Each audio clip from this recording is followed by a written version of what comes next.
Hello, hello, and welcome back, friends old and new. Deis Ferrous here. Hope everybody's doing well. We are continuing on with Warhammer 40k Rogue Trader. When we last left off, we were leaving the planet of Varkis, I believe it was called, ended up being named, and we made our way to Lethis for the Imperial Tithe, because we have to wait to get an update on the Varkis quest. Here we killed some rogue Imperial guard who kind of rebelled after being left on this world for a very, very long time, apparently. Successful. Lady Theodora's mantle? Range with melee weapons. Ooh. Ooh, that's interesting. What's Abelard rocking? Yeah, you know what? Abelard, use Lady Theodora's mantle. That's a nice cape, though. Like, god damn. Yeah, I'm gonna give that to Abelard. That's a bit better than the incompetence punishment. That's also just more thematically fitting than the incompetence punishment. I didn't actually read that thing's name until just now. But yes, we got to Lethis, investigated the Imperial Tithe a little bit, fought some rogue guardsmen who were getting ready to rebel against the Arbites, as you know, they've kind of been stuck on this planet for generations with like no information at all. Met up with the Adeptus Arbites, got the whole process going to get the Imperial Tithe loaded and put on our ship. 7 days have passed, a Terran week, and then they sent us to go collect the inventory from a clerk. He had like a more official role, but I can't quite remember. We talked to him. We agreed to let him take inventory of my retinue and myself. I let him do a very thorough inspection of me, which got me this stupidly good item, which I still just find absolutely hilarious. Just a complete, very in-depth detailing of all of me, basically. I do love the Commissar cap. It's a 13 based on my fellowship bonus. That makes sense. Still just find that so funny. But yes, oh yeah, that's one of the reasons I'm so good at lore Imperium. It's based off my intelligence instead of my fellowship instead of my intelligence. But yes, he pointed us towards a cottage where we could get the inventory, which was a lie. It was actually an ambush by I cannot remember the name of the creature. We killed it, returned to the clerk, basically went, hey, not cool, you're coming with us now. Reported into the Arbites headquarters with the inventory list, and from there, the nukes that Lady Theodora hid on the planet have started to be activated suddenly. The Arbites were like, hey, yo, this is now really fishy. And we convinced them to be like, okay, can we like get off the planet before we talk about this? And they agreed. And here we are now. So what's this? Watcher of Lethis. A human torso is built into the massive cogitator. Countless cables entangled the shriveled body and snake under the pale skin. Identification. Rogue Trader von Valancius. Initiating the final stage of the Oblivion Directive. A ragged wheeze escapes the box grill, and the man's speech becomes more animated and eyeless. You have arrived at last, offspring. At last, everything ends. Go on, take the last step. Confirm the execution of the directive, and in doing so, destroy Lethus, take its riches, and free me from this unbearable vigil.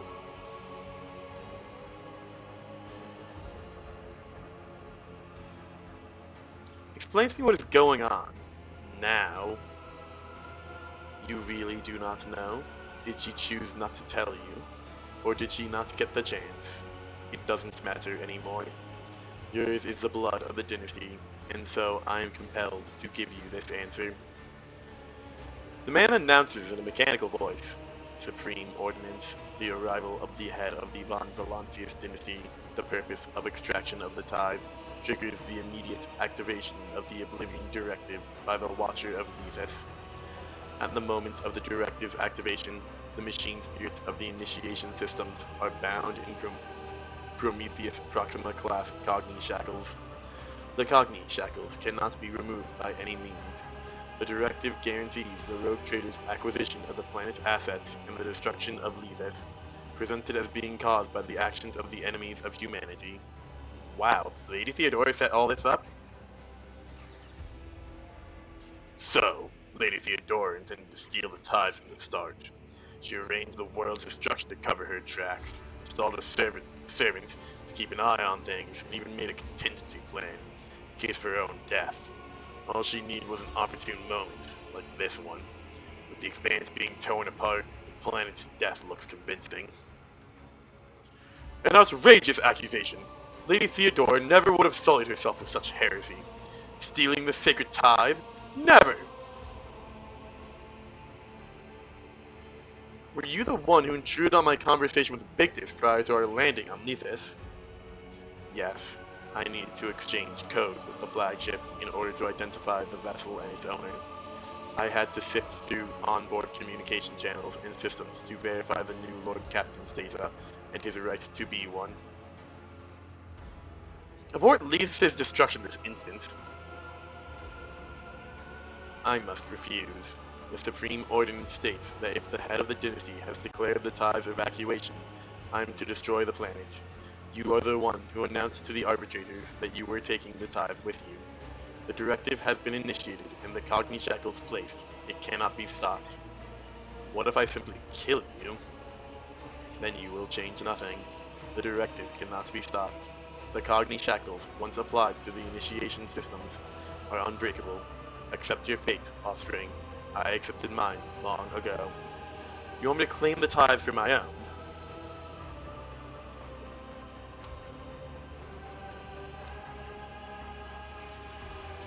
I have long since been robbed of the luxury of freely expressing my thoughts.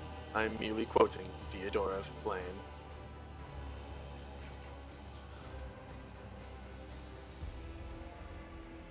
This qualifies for a culprit confession, except the culprit herself is dead, and judging this creature would be pointless. Still, you must decide what to do next, rogue trader. Here's where I stand. Lady Theodora has violated the Lex Imperialis, and the Marshal should be informed of her crime. If you are loyal to the Imperium, you will send the tithes to Administratum and tell Marshal Strax of the events on Nethys.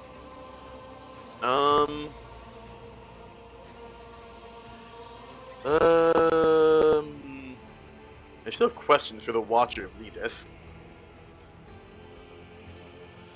Salmor nods and turns his heavy gaze to the creature. Are you a servitor, or something different? Something entirely different, offspring. A prisoner of my own mind and these machines.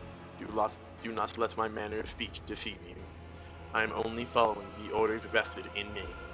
The part of my brain that controls my ability to converse and holds the scraps of my personality was severed from my volition centers and locked into a cage of functions and limitations. So you can think for yourself. Calling it thinking would be an overstatement. Imagine a corridor with all the doors locked except for one or two. That would be my consciousness. Yes, a dark, suffocating corridor with fading pictures of memory and nail scratches on the wall.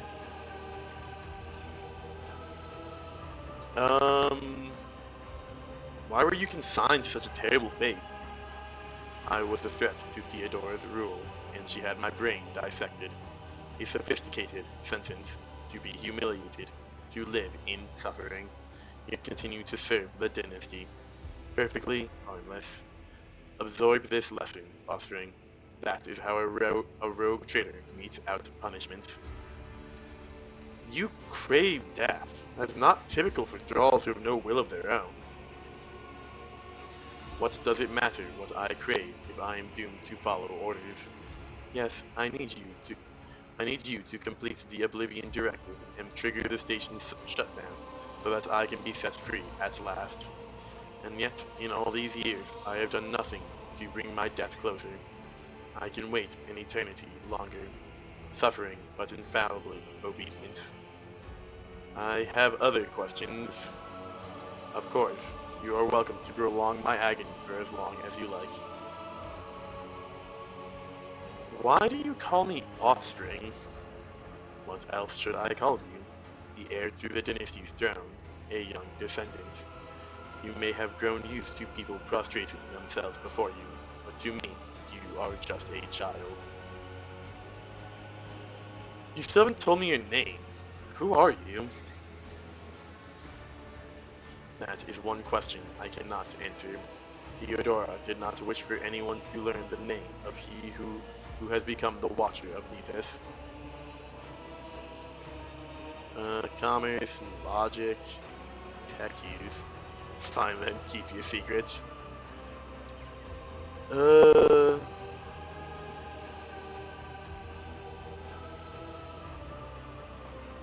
Do you serve Theodora or the dynasty? Because at this moment, I am the dynasty. You may have a point. I am but a servant, and the future of the Protectorate is in your hands. You are the authority, and I obey. I am Darius von Valancius, Theodora's older brother, whom she turned into an amalgam of machine and man. By the Holy Throne! So that's where I remember that voice from. I saw you once when I was accompanying Lady Theodora. You weren't as you are now back then, but she never spoke of you as her brother. Why? How could Theodora have a brother? Everyone would know of you. Had I been a legitimate child, yes, they would have written my name in gold into the dynasty's chronicles. However, my mother's origin, as well as certain other circumstances, were damaging for House von Valancius, and so my inclusion into the family is a snag.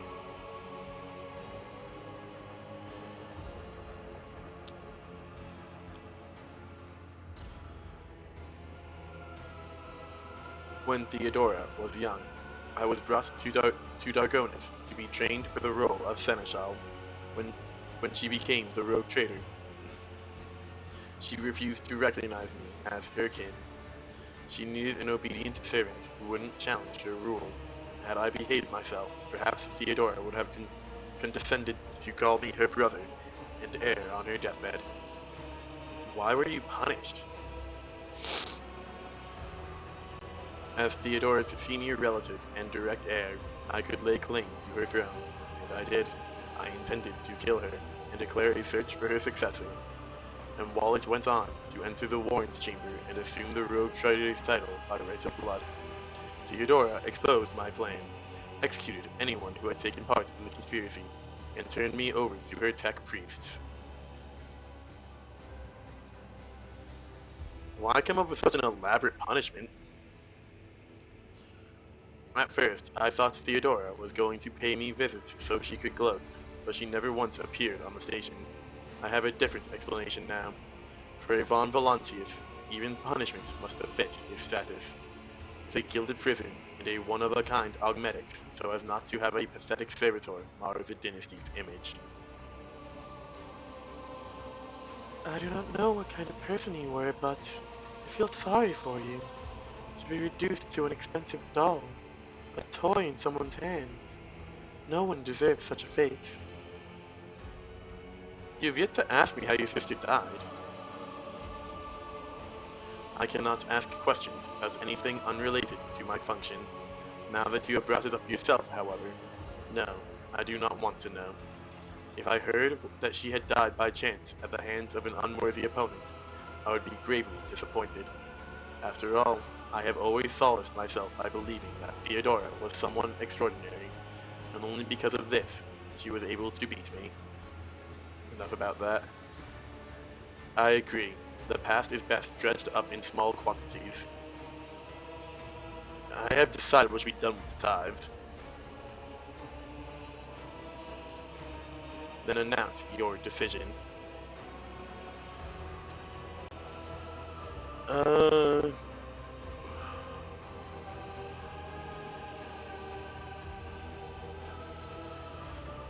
I will not overstep the Imperium's laws. The tithe must go to the Administratum.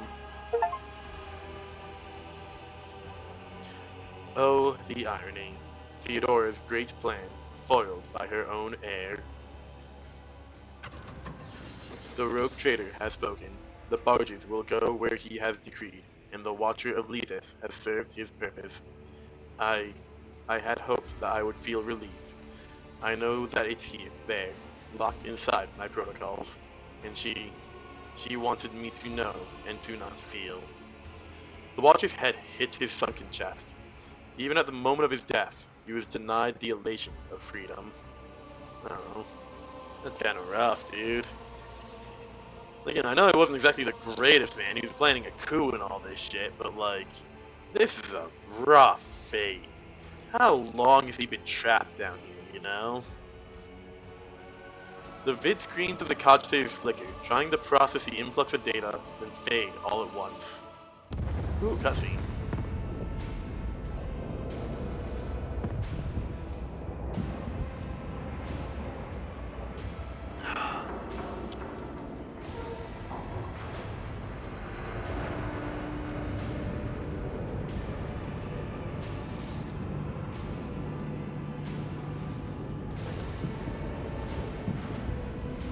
Oh, well, you may want to turn around. The actual show's going on the other way.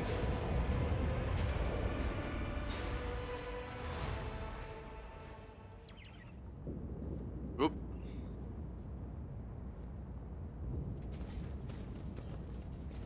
Alright, I guess we go. Defend the barges. Ah, beans. Your Voxcaster hisses softly, drawing your attention. It seems someone has been hailing you for some time now. Lord Captain, your immediate intervention is required. The barges you sent to Dargonis have been attacked by enemy ships that just emerged from the warp. What ships are they? They carry no identifying marks, and the signatures are unreadable. All I can tell you is that they are of Imperial construction. How'd they find us? The system's coordinates are classified. At present, we do not know, Lord Captain, but we are already working on it. Prepare for battle. I'm coming.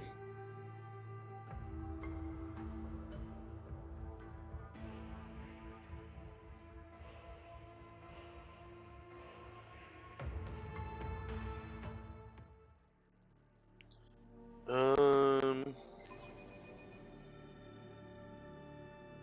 Sorry, I'm just reading the side of this can I got.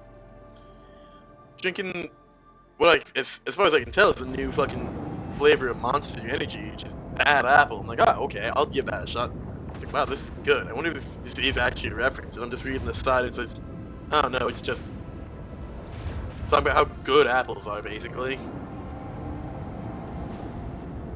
Yeah, like if you like, you know, crisp apple flavor and you like energy drinks, definitely give that a shot. It's actually really good.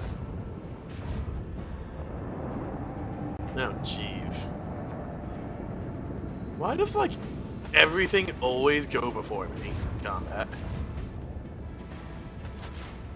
It's a little annoying sometimes, honestly. God, look at that background though. Holy cow. That is terrifyingly beautiful. Okay,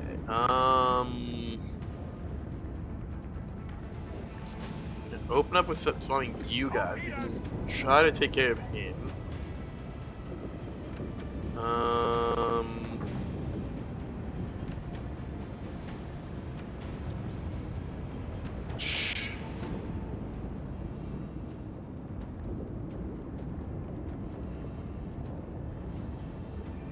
If I go like here, blast into you. Onward.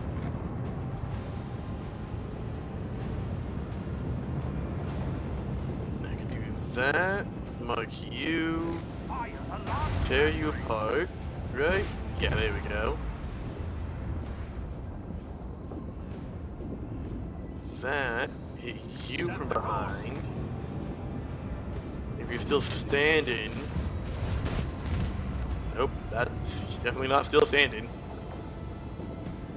Okay, that's gonna leave me tapped. Hey guys, how's your healthcare?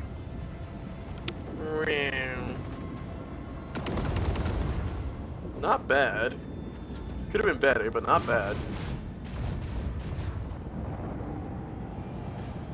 They just get fucking shimmied downward. Imperial Universe class mass conveyor. Holy cow. Like, I just want to point out, my ship is basically a small city. These things are like...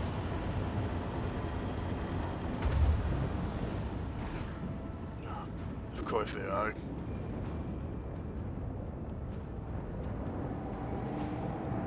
These things are like, probably about 8 of my ship. Like, if you put my ship on top of my ship, copy and paste it to the side, and then copy and pasted that to the front or back, I guess. Like, you have one of these guys.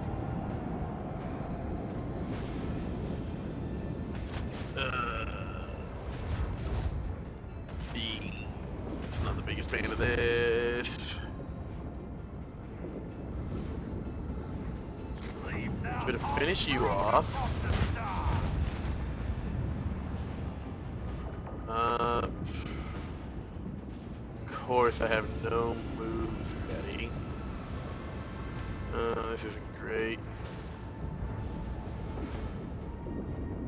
I don't have any of this stuff ready. That's incredibly inconvenient.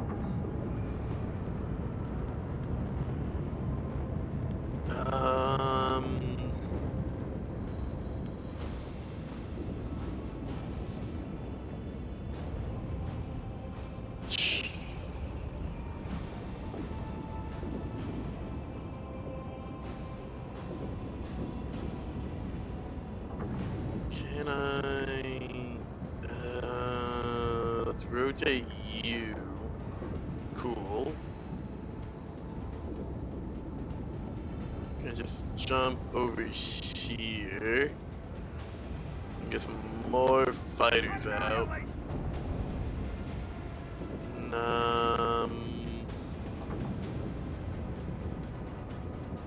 Fine.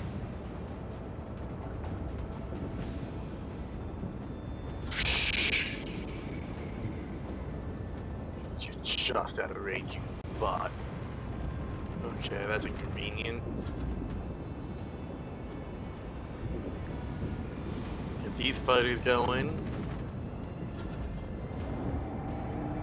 Not great.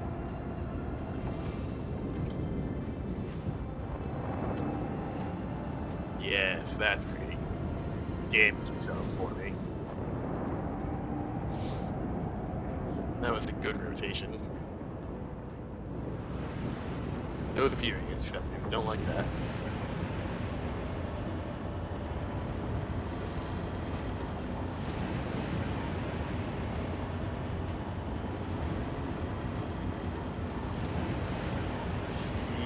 So you look at the size of these things.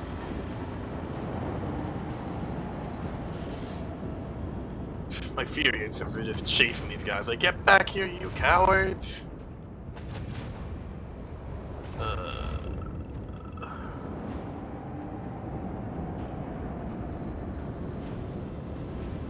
Definitely gonna need a shallow warp jump to get to the other side of these guys, I think.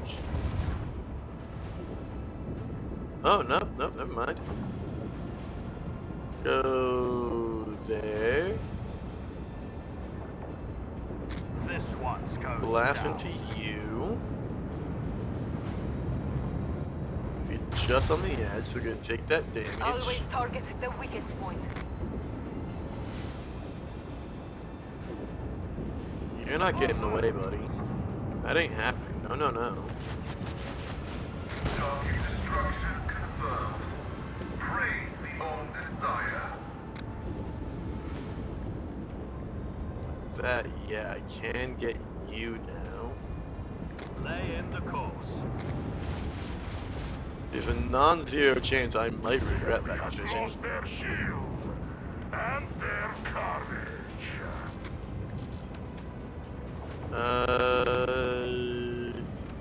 Increase the range a little bit, and then we can finish you guys off. Volley. Huge. Can get another set of interceptors, that's for sure. I won't say no.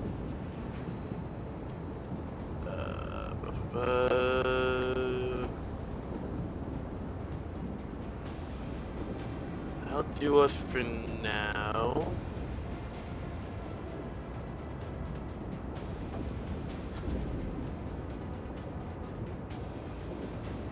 Hey.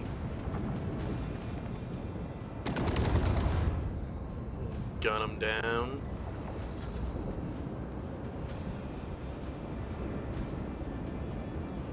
Gun these guys down. Great job. God, the interceptors are just so good.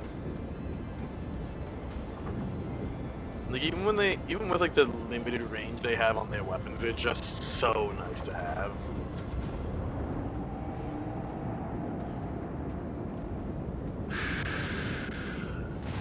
Finish him off.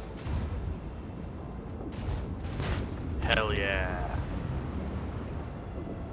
That just leaves some miscellaneous interceptors now. I won't be surprised if some more guys are gonna come in this turn, right?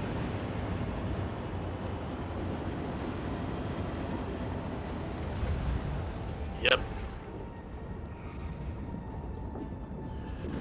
Sword class frigate, Falchion class frigate. We're gonna need Papa Yui. I think we got Papa Yui.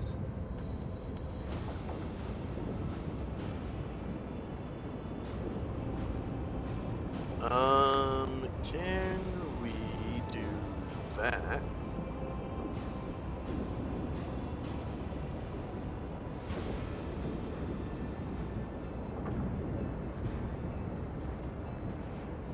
Yes. Okay. What's that? Oh, transport ship can safely make a warp jump.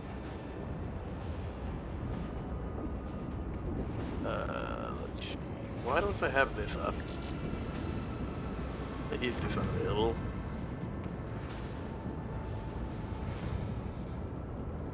Okay. You in front. You.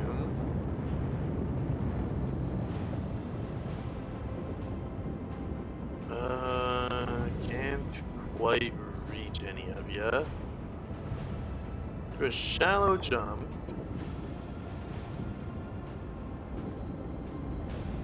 Which would get me in range for at least one of these attacks. Or I could do... Oh, I can't do that actually. So we're gonna do a shallow jump.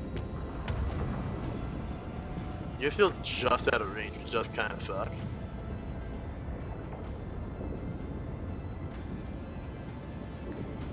Can that actually hit? No. Okay, that's what I thought. Fire the large battery. That is fine. Good chunk. And, torpedoes. Unleash Ahoy. our vengeful salvo. And, well, you know what? Let's do this. Mass warp channeler. That. And get rotated, dingle. So you'd get rotated the other way, but that's fine.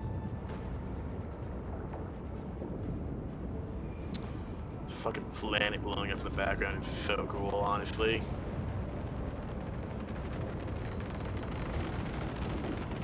Yeah, y'all trying to get back to Papa. That is the one problem with the starfighters, honestly, is that there just are times where you can't use them because they're just trying to get back to you and they move so slow comparatively.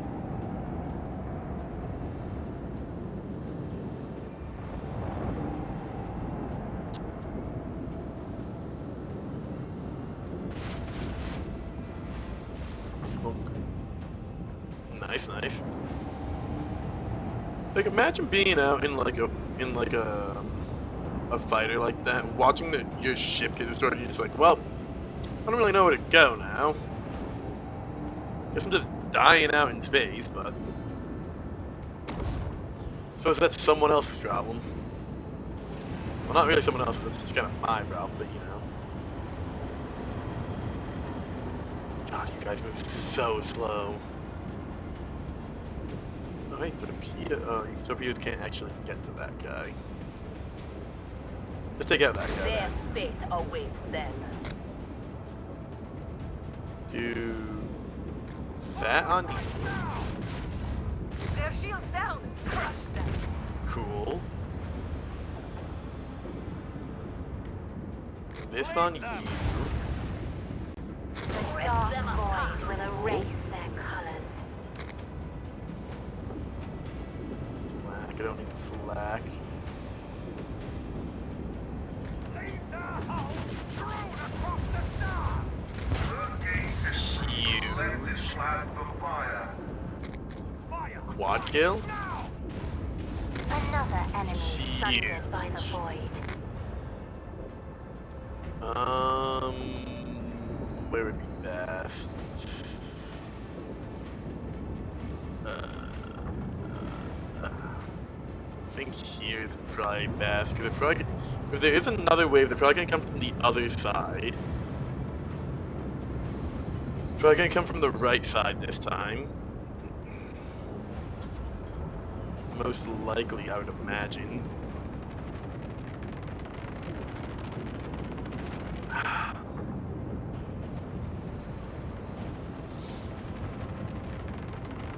Yeah, they're making their way back home. Come on, kiddos.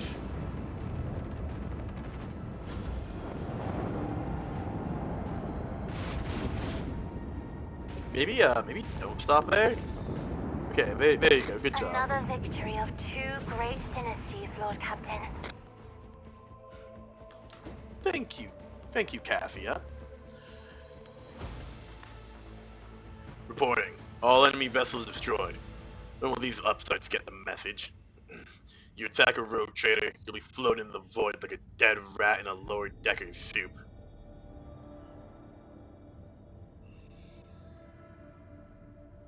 Who were they? Well coordinated, well equipped, signatures encrypted. Those weren't some nameless void rabble. They're professionals. Mercenaries, Lord Captain. How did they know where we were? The Vox relays the sound of hearty spitting. Traitors. Some of them had infiltrated the crew. A dozen voidmen, a few officers, and thrown even one astropath. That eyeless scumbag sent his mates the systems coordinates when we arrived. Their ships must have been patrolling this region in hopes of discovering Lethus. Where are these traitors? I wish to interrogate them. The Master at Arms handled their interrogation personally, and she managed to break the most resistant ones. In short, we learned that they want to destroy part of the ties and retreat. Strange behavior for pirates, wouldn't you agree? The last one spat out a cryptic warning along with his entrails. By the time you get back to Dargonis, it'll be too late. I don't know what that means exactly. And what are the barges? Successfully translated into the warp and are now on their way to the designated coordinates, Lord Captain. Report received. We're moving out. Marshal Strach must be told about what happened here. Okay. Well, good job. We're untouched. Clean kills. Got that quadra right at the end, which felt really good, honestly. Guess we'll, yeah, hop over to Dargonis. No reason not to. Is this much of it will let me zoom out? It feels kind of weird. So we'll hop over to Dargonis. If nothing happens, then then we'll make a shortcut over to the Smaragdus system, I think. For the ritual. The ritual? What quest is that? Chapter 2, 3 sorrowful phalanges. I gotta find that one. Whoops, I did not think that fully through. For... yeah, the Furbundus system. The ritual. Is that for Cabela? Oh, Smaragdus Mundo is... hey, then what? Oh, that might be... well, regardless. I'm wasting time, man. Ah, there it is, Zarkov. I knew it. I knew it was going to be Zarkov as soon as I translated it this time. Lord Captain, Your Lordship, news from Zarkov. A passing Chartist ship has brought word that the planet has been attacked by unknown enemies of humanity, and its inhabitants are requesting assistance from the rogue trader. Lord Captain, if I have your leave to speak, Zarkov has forged hardened, skilled fighters who are used to relying only on themselves. If they are asking for help, it means the situation is out of control. I require more information. Tell me exactly what the message said. Of course, Lord Captain. It appears that Zarkov is not reporting a full-scale invasion, more like strikes by individual squads. And there are no reports of a void blockade. The Chartists also relayed odd reports of enemies of humanity forged of metal and clad in rotting flesh. But I'm not sure that part of the message can be trusted at all. Soulless killers who forsook their very essence in the name of a great vengeance. My kin battled them among the stars while your ancestors yet lacked consciousness. A handful of Monkey cannot overcome them. If aid does not reach that world, it is doomed. At last, a worthy opponent. The monkey will not hold out for long. If you wish to partake of the sport, I advise you to make haste. Thank you for your report, Boxmaster. Alright, we will head back over to Zarkov as soon as we're done on Dargonis. Because, oh boy, our Necron's not good for a small group.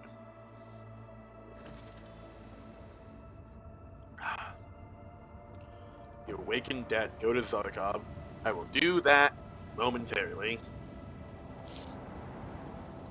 Or maybe not. It might just be next stream depending on how long this goes. Oh, beans. Urgent report, Lord Captain. The barges carrying the tide have been seized and are heading off in an unknown direction. Multiple sources are voxing the flagship at once. I detect the signature of several noble houses and the administratum. Who dared seize the sacred tides? We are getting reports of it being an order of the Adeptus Administratum. We have received several official forms to the effect that Dargonis' orbit is currently deemed unsafe for tide storage due to an unspecified threat that has sprung up on the world in your absence. What do the noble houses want? The Vox is silent for several minutes. The messages have no discernible structure or cause. Professions of loyalty, audience requests, even pleas for leniency. One thing is clear, Lord Captain. Something has agitated the upper echelons of the nobility. In other words, they are scared. What does the administratum message say? You are requested to come to the Palace of Justice in person.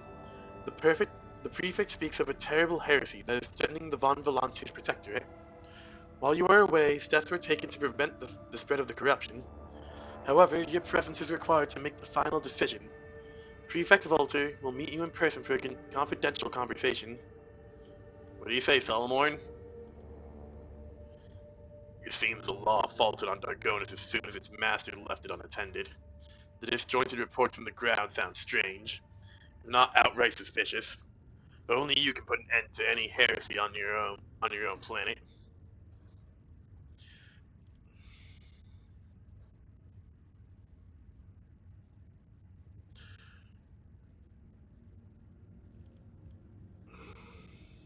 You're right. Victus, prepare a shuttle for me and my retinue. As you will, Lord Captain. Alright. Do Palace of Justice. Is this where we were doing the what's it called? Oh yeah, this is where we're doing the trials. I did kind of like that. I wish every now and then you go in and be like, hey, give me a trial or two to do. It'd be some like semi-randomized trials.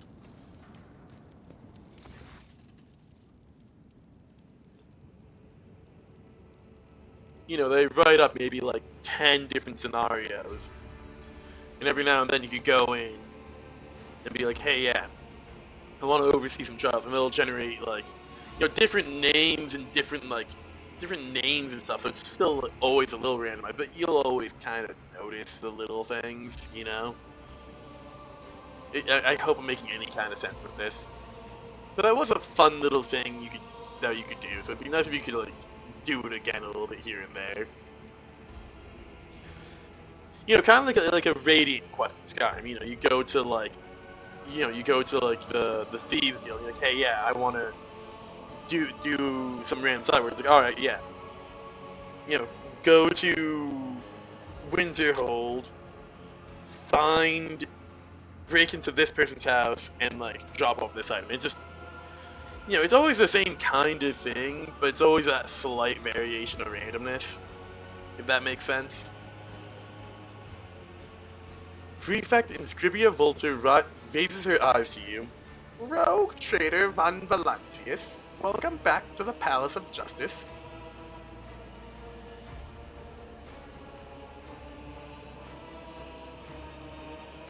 What is happening on Dargonis? What is the cause of the panic, and why is this private conversation? And why this private conversation? That is why you are here, is it not?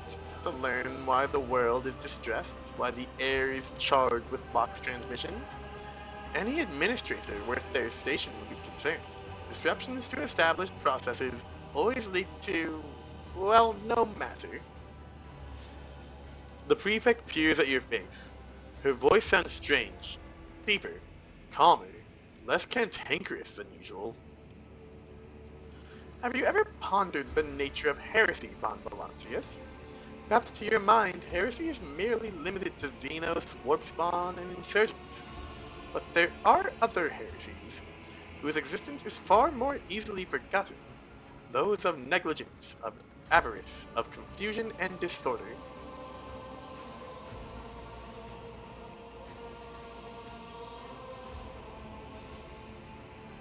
Whatever form it may take, heresy always treads quietly, unbeknownst to its ultimate victim.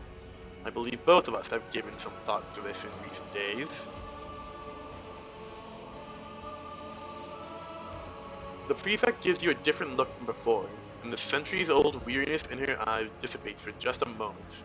There is surprise and piqued curiosity in her expression, both of which, however, she quickly conceals behind the usual veil of aloofness. Rogue Trader Deis von Valancius, in accordance with the amendments to Decree 64-98/DF, issued by the Adeptus Administratum and the Adeptus Arbites, you stand accused of countless heresies against the sacred tithe and the well-being of the Protectorate. All related statements have been formulated and the evidence of your crimes registered.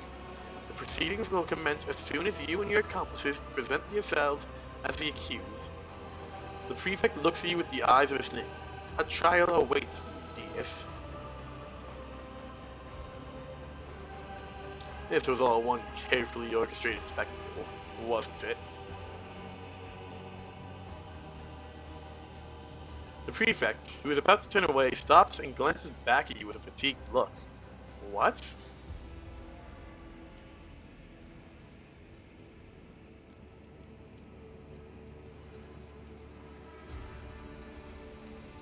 Um...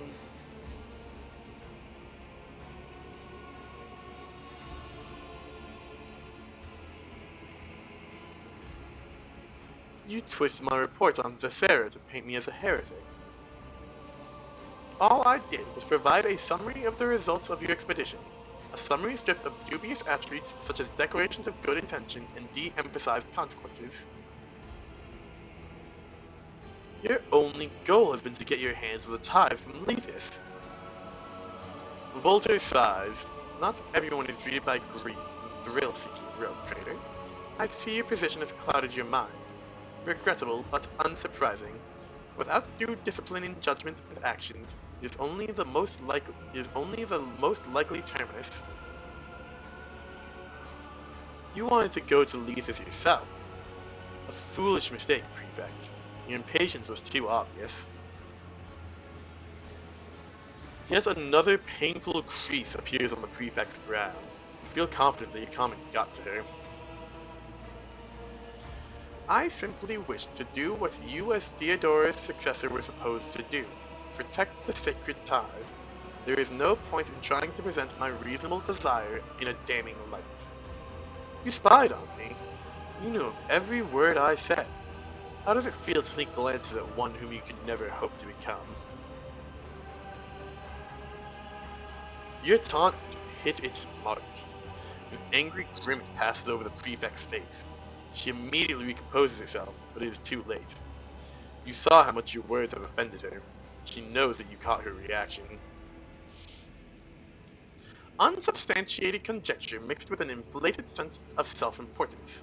I am honored to do my duty wherever his will commands me to be. Your blatant attempts at manipulation were painful to observe. The crude work of a talentless old crone who thinks herself worthy of judging those who are superior to her in every regard. The prefect's lips pressed together in a thin line. It seems that the first real emotion she has ever shown is now breaking through her facade. Righteous fury. I am your protectorate's last hope against the jaws of anarchy, irresponsibility, and complete unraveling. I alone can save this part of the Imperium that had the misfortune of falling into the hands of those whose only motivation are profits, excitement, and feeding their own egos. Voltaire takes a few trembling breaths as she finally calms down and seemingly becomes conscious of her own outburst. Without giving you another glance, she gestures to the arbitrators. Escort the accused to his proper place. For a moment, the arbitrators exchange glances. They may be prepared to take you into custody, but the prefect's furious outburst has not gone unnoticed. I'm not gonna attack. That seems like a bad idea. You know, what is... Yeah. Like, I noticed when I hovered over, that is all that when it was the awareness, it was me. I just noticed, actually looking around, my retinue did not come with me. Even though I had me pick my retinue. That's kind of funny. So be it. Let's see what you have prepared for me. The prefect gives a dispassionate nod to the arbitrators behind you and turns away. Yeah, I'm not gonna try to, 1v6 arbitrators. In the name of the God Emperor, the Von Valancius dynasty stands accused of betraying the Imperium. To the murmur of all, the prefect picks up a scroll bearing administratum seals. The trial is public so that all may see the rogue trader's heresies and know that status and power are no shield against righteous punishment. Marshal Strach, you have the floor. State the lists of crimes against the Lex Imperialis that will be examined here today.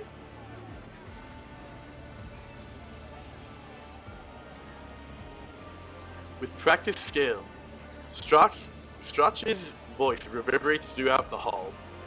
Conspiring to steal the sacred tithe, undermining the legitimate authorities on an imperial world, involving sorcery and damage to the Tithe, conceiving and executing plans to disrupt sector-wide Tithe shipments.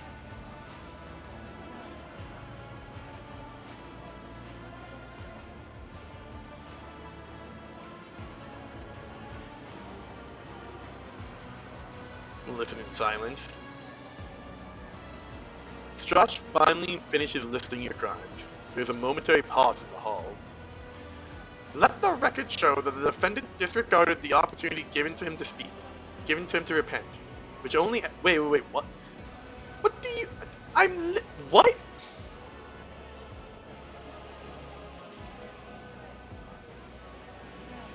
I'm letting my charges being read out. I'm going to respond after all my charges are read. That's— I'm gonna kill this old crone. Let the record show that the defendant disregarded the opportunity given to him to repent, which only adds to the gravity of his guilt. We will proceed to the examination of the individual Tithe heresies committed by the defendant. Conspiring with the captain of the Heartless to steal the sacred tithe, upon arriving on Rycat Minors, the rogue trader aided Captain Sargona in loading the tithe onto his ship under the cover of a planetary rite. Deis von Valancius later eliminated his accomplice using Adeptus Arbites forces led by Proctor Anthar. The Proctor attempted to appease the rogue trader's greed by offering the frigate known as the Heartless in exchange for the safety of the tithe. Then, the rogue trader boarded the ship in an attempt to seize the tithe. His actions led to the death of a squad of arbitrators. Proctor Anthar alone survived the rogue trader's murderous ploy.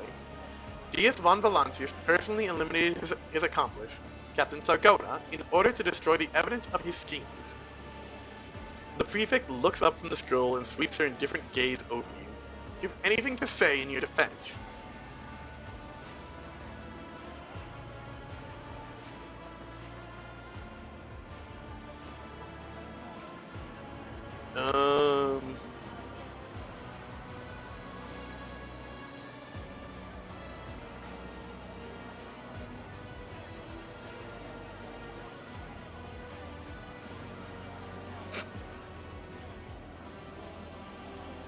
I can but appeal to your own common sense, Marshal Strauss.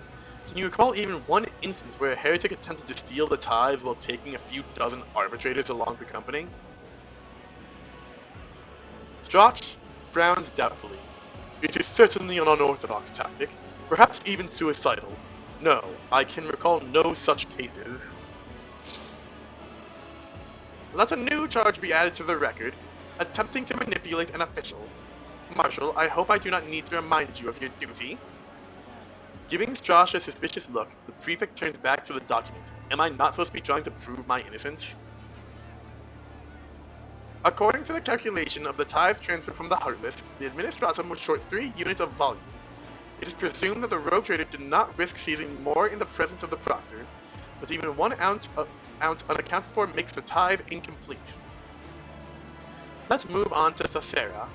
This world underpaid the appropriate tithe amount, a crime that should have been remedied by the rogue trader escorting Proctor Anthar to that backward world. Proctor, you are hereby called to testify. Describe what happened on the planet.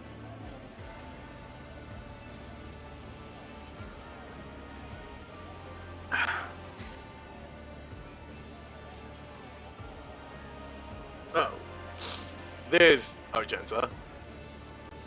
Oh, they're all actually just floating a little bit. Interesting. When we arrived on Thacera, the rogue trader and I were drawn into the machinations of the planetary governor. He used sorcery on the Emperor's anointed, and the rogue trader managed to overcome the effects of the ritual and do battle with the heretic. The governor was executed, and we— A lie uttered in the Palace of Justice is a serious offense, Proctor. Galato, retrieve recordings Thacera-84/Alpha. Galato? God, that dog walks with so much swag. The prefect nods to the marshal, removes the device from his belt. The press of a button, and Galato responds with a sharp metallic clang. The Cybermaster's paws carry him to Strach. Cybermastiff's entire body begins to tremble, his feet clawing up tiny sparks, and then he projects a picked recording from his eyes onto the floor. The footage depicts a scene from Glato's viewpoint. The quality is terrible. You can make out the hall where the sculptor is conducting the sinister ritual. You see Maeve interfere with the ritual, and the beam of warp energy connecting the two of you. You hear Solomon's command. The scene changes, and you see Maeve, or rather, yourself in Maeve's body, wandering through the streets of Thessera. The next clip brings you back to the hall where Solomon is firing on the altar. The events in the recording are echoed by a dragging pain in your muscles and a fog in your head. Solomon's face turns lifeless, his knuckles white. I thought my wholehearted loyalty to Lex was obvious, but you were monitoring me, keeping tabs on me like some kind of outsider, like a non-arbitrator. You even dragged Glato into it too. It would have been better if you didn't install your damned recording device in me. As we can observe, Proctor Anthar destroyed the heretical altar, and then a fight ensued in which the Psyker died. There is not a single shred of evidence that the rogue trader actually overcame the sorcery. It is more likely that the person standing before us is a heretic and a creature of corruption.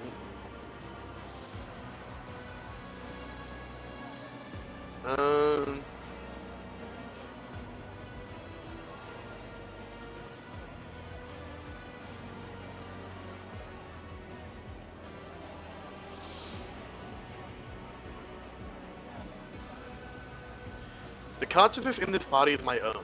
Any psychic capable of mind reading can confirm it. Thank you, Cassia. Really appreciate passing that one. Strax arches an eyebrow.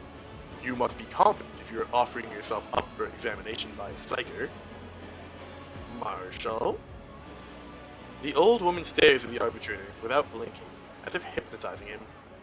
Finally convinced that the marshal's conversation with you is over, before it even began, she returns to her papers. The prefect leafs through a few pages in a folder. The court also takes note of the pernicious effects of the rogue trader's handling of the Emperor's servants, entrusted to his authority. Since arriving from Thessera, the rogue trader has done his duty by passing judgment on several subjects within the walls of this hallowed hall. The prefect picks up the sheet of notes and wrinkles her nose. Connivance of the doleful host's fanaticism, and the loss of a valuable astropath resulted in the appointment of a new choirmaster. That same day, he lost several messages of utmost importance, thus sparking a war between two Coronis Expanse worlds. As of now, one of those worlds has been completely destroyed, and the other deemed uninhabitable. The rogue trader exiled Cardinal Envelas from Dargonis so that he would meet his death away from his parish and flock. The ecclesiarchs of the capital world officially condemn this unfair decision, which they interpret as a heretical attempt to weaken Dargonis' faith through bereaving the planet of a holy creature. Yeah, I guarantee you that all of those trials, no matter what I picked, they would pick every single one and go, what went wrong from the rogue trader's decision? And that's what we're going to use in this trial. The rogue trader's ruling in the Lady Mole Secundus case was to declare both her marriages valid, which forced her to live with both her husbands under one roof. As a result, what had begun as a family feud escalated into a massacre that not only decapitated two noble houses, but worst of all, left manufacturing facilities of great importance to the Imperium without competent managers. First, the Administratum is unable to do its duty and ask for help, and now it has the audacity to criticize the verdicts of the rogue trader. Prefect, your accusations do not merely cast aspersions on the competence of the Administratum. They challenge the sanctity of the decision of the Emperor's anointed.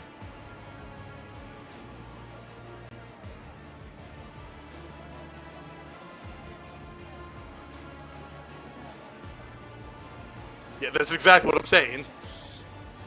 For the persuasion right here, like...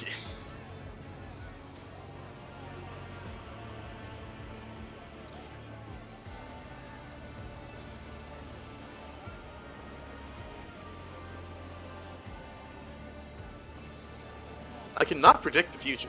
A poor outcome is a possibility in every case. If I had chosen a different path, the prefect would still have found fault with it. Hey, got another achievement. The defense rests. You answered all accusations in the... what's it called? In the Palace of Justice. And I think I actually got this one at the end yesterday. Family secret. You discovered the identity of the Watcher of Nevis. It's funny how the family secret actually has a whole 1.1 more players that have the achievement of 5.6 than the defense rest, which is 4.5, when like, in theory, once you do family secret, you're going right back to Dargonis. Oh, you know, we'll be going back to Dargonis soon, but that's beside the point. The Adeptus Arbites never hesitates in passing judgment, but the Emperor guides the hand that fulfills its duty. The rogue trader has delivered judgment as was his charge. Therefore, his decision is blessed by the God Emperor. Marshal, enough! Not a single muscle twitches on the prefect's face, but her eyes blaze with barely suppressed annoyance. Moving on, the defendant was placed in an unprecedented position of trust by the Adeptus Arbites and the Administratum. He was entrusted with the coordinates of the world where the tithe of the entire Coronis expanse was held.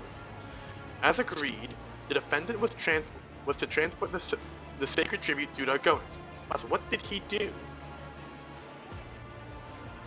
The marshal snaps his fingers over Glato's head. The cybermastiff flinches, as if from a bolter shot, but obediently plays another recording. You recognize Solomon's voice. So Lady Theodora intended to steal the tithe from the start.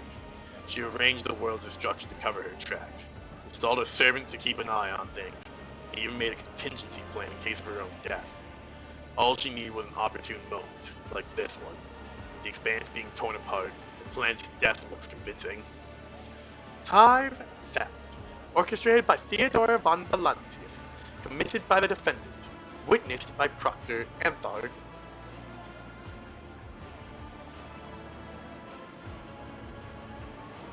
I mean, if you play the fucking recording for another 30 seconds, you'll hear me go, yeah, I don't care what Theodora's plan was. I'm delivering everything to the Imperium. Solomon, don't you have anything to say? This court has no authority, as it is part of Prefect Volter's machinations. Subversion of the Emperor's justice will not be tolerated. Solomon's gaze sweeps over the arbitrators and pauses on the marshal. I'm forced to explain the obvious, and it only underscores the blindness that has afflicted the servants of his law. I intended to return the tithe to Marshal Strauss in full, regardless of Theodora's plan. On the matter of the sacred tithe, we rely on facts, not your words. That Theodora planned to steal the tithe is established fact. The destruction of Lethis is also beyond dispute. To allow you to execute your plan would have been highly imprudent. The sacred tithe is not intended to be used by anyone other than the Adeptus Administratum, the deliverers of his will. Strauss does not turn to look at Inscriptia, but you have no doubt about whom he is addressing. The Adeptus Administratum, like the Adeptus Arbites, only oversees the allocation of the tithe. I do not need to remind you of that, do I, Prefect? Volter sets the pile of papers down on the lectern and raises her eyes. Well, the proceedings are nearing their conclusion. The Prefect looks around at the nobles of Dargonis gathered in the hall. I like how this guy was just yelling at his buddy for a second there. This isn't a really important court case. The records of sin and heresies presented to the servants of the God Emperor has revealed the rogue trader's true essence, and the verdict is grim. For his thoughts and deeds were not bent toward the service of humanity, but to the indulgences of his own greed and petty ambition. Today, you are here to witness an act of righteous judgment, and the downfall of the Von Valantius dynasty. House of Dargonis, do you reject the authority of this heretic? If I may interrupt, Mistress Volter, Urbend Drivestam, governor of Dargonis, visibly nervous at the sight of the armed arbitrators, nevertheless raises his head haughtily. We are much obliged to you for arranging this gathering. The emphasis on the last word leaves no doubt that the noble's presence at the palace is involuntary. However, all that has now taken place here does not change the facts. House von Valancius holds the warrant of trade. House von Valancius is a rogue trader dynasty, and no amount of legal contortions will change that. House Drivestem is loyal to the rogue trader. Doriana Grant Gabrak makes the sign of the Aquila. No shadow shall fall upon the name of von Valancius or eclipse the radiance of the beneficent rogue trader line. Whatever your mechanical dog may say, House Gabrak is loyal to the rogue trader. Macarius Sarbach raises his head, his eyes burning with an almost deranged loyalty. Venerating the letter of the law is not fidelity to justice. Straying from the tenets of the lex is not discerning the essence of truth and the granting of retribution.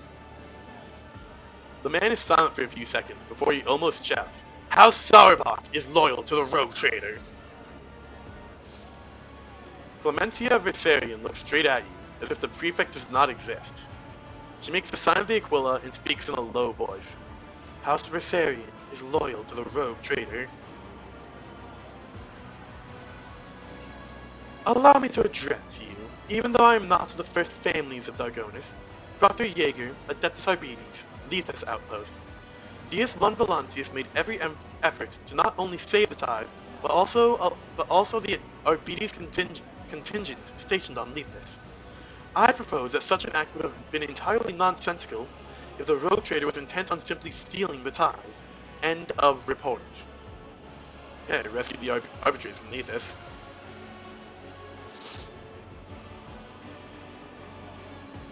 Prefect Volter stiffens, as though what she just heard has come as a very unpleasant surprise. Her slender fingers grip the armrests of her chair, her knuckles cracking. This world and its denizens are rotten to the core. The prefect strains in her chair with such force that you hear the arduous grinding of her implants. Her voice is cold and slightly tremulous.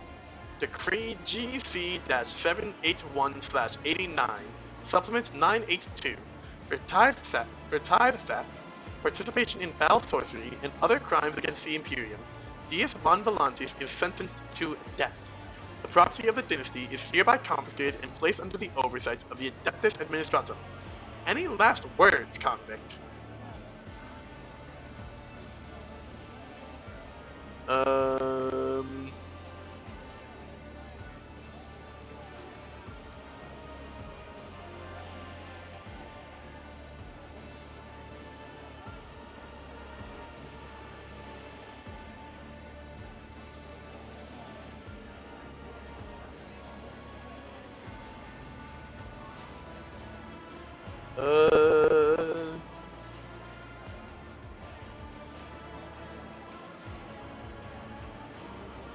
Arbitrators! Volter and Strauss believe that the Lex Imperialis is but a collection of letters and forms to be played with as they please. They believe that you must blindly follow their orders. But whom do you defend? Humanity or these prefects? I call upon you to stand with me in the name of humanity, not the soulless machines of the Administratum. There's a minus 60. A moment of silence. Suddenly, one by one, the arbitrators raise their weapons and point them at the marshal and the prefect. Like, I don't really want to point them at the marshal. The marshal actually seems really open to reason, but, you know.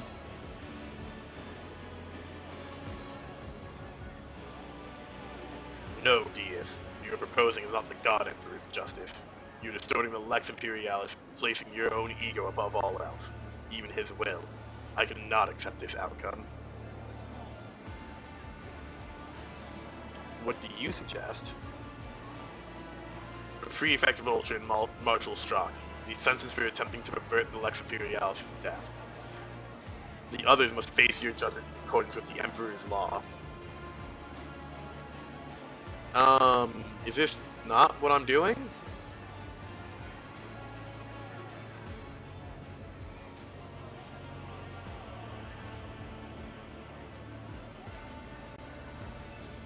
I'm just confused. Are we not? Is this not what we're doing? Wait.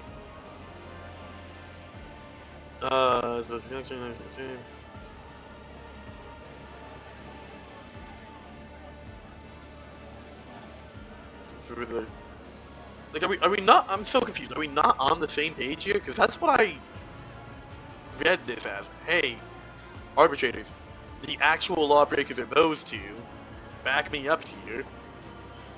Someone's going, no, you can't kill them.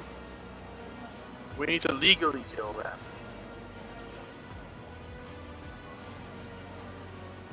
Am I missing something? I'm so... Very well, let's do it your way. I'm just gonna play it safe. I'm just gonna play it safe, because I must be missing something. Solomon nods and raises his weapon. Glato, ready. Arbitrators, the sentence is death. Carry it out. Um...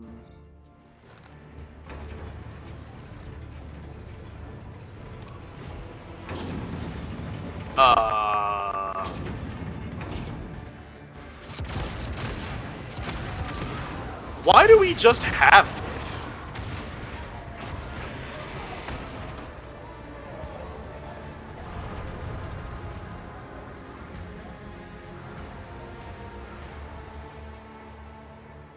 I'm so confused. You dare cross the faithful. Mercenaries data, Marshall. We got lots of mercenaries. Accuser. But it looks like the arbitrators are on my side.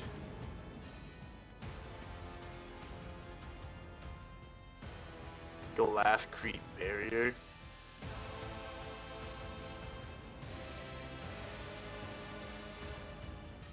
Weapon of Justice. Okay. Yeah, I'm not gonna lie, I am really confused about the difference between Solomon's approach and my approach. I'm not gonna lie.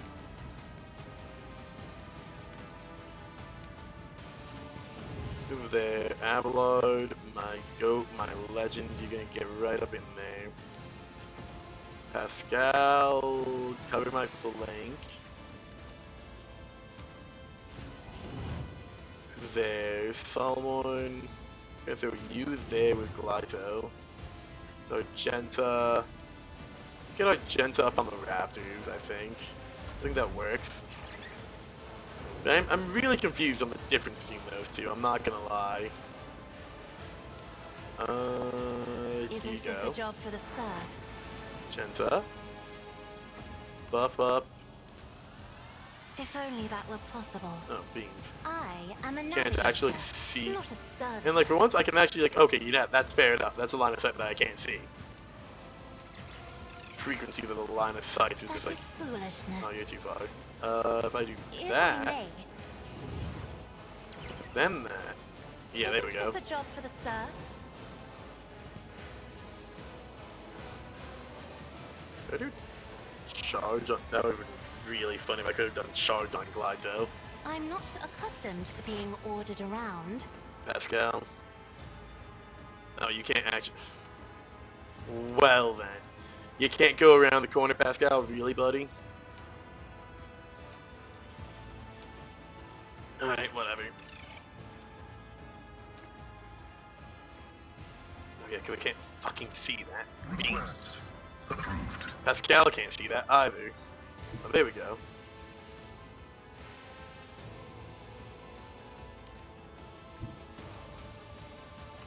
My competencies are not that universal. Excuse me, Galito. Wow, that did surprisingly little, actually. The Omnissiah knows all. So you get some cover, and I can't actually see up there. You see up there. I am That a works. navigator, not a servitor. And Argenta.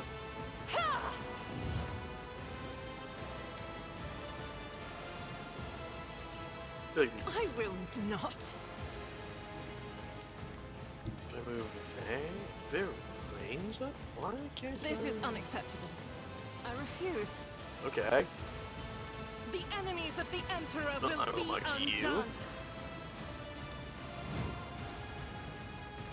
Like Faith without you. deeds is worthless. And there's no data. Like I'll do it. you. And let's mag them. Doubt is for the weak.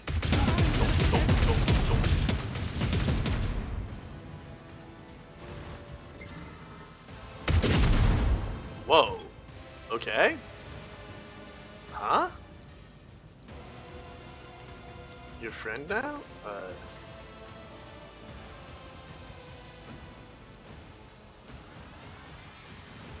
I don't.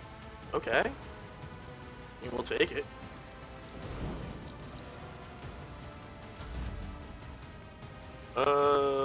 Let's give.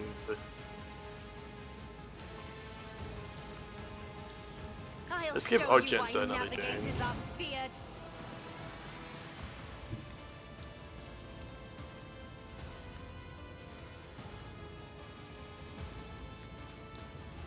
And do this. See if I can just get that sweet dribble. As the Emperor commands, That. I act. Faith without That. deeds is worthless. As the Emperor Can I just commands, blast through all three of you guys? I tried. I really I tried. was chosen. Doubt is for the weak. But we can do that again. As the Emperor commands. There we go. Got that guy at least. This is why I was chosen. Okay, let's Faith revel in without slaughter deeds is real quick, worthless. shall we? And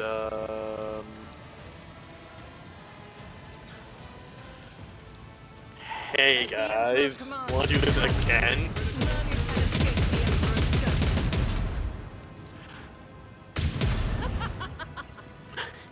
Beautiful. Hey Doubt buddy. is for the weak. Yeah, that was Marshall Strauss too, I think, wasn't it? Right there in the middle that I just took down. Beautiful. What I In can thy do light I while I'm stand, here. and thy light I crave. With, 19 attacks. Might as well just. Guided by faith. This is why I was chosen. Give me a minute, guys. This will I'll take do a it. little bit. As the Emperor commands, I faith without deeds is worthless. You, my Emperor. Oh, I didn't notice it. Oh, improved 8 kill increases the rate of fire by 1. Oh, that's nutty. It's actually really good. I didn't Doubt realize is for the that. weak. Powers of the archenemy. As the Next. Emperor commands, I act. I'll do it. You, my Emperor. Don't worry, guys. I got enough bullets for all of us.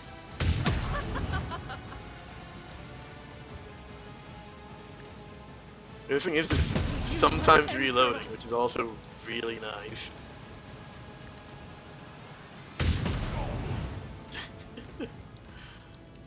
Without deeds is worthless is why I was chosen. I'll do it. Like, I just want to imagine this is like an actual fight. Like, I have this.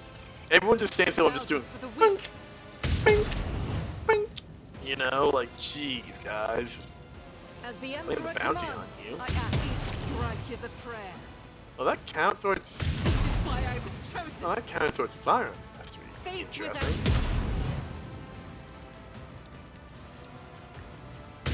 You, my Emperor. As the Emperor, this is Don't. why I was chosen. Doubt is for the Thunk. As long as it's letting me. You, my emperor! There we go. Faith without That. deeds is worthless. What can I throw this? Yeah, I'm just gonna throw that there. I'm sure that'll be fine. Rejoice in battle! 24 cells. God damn.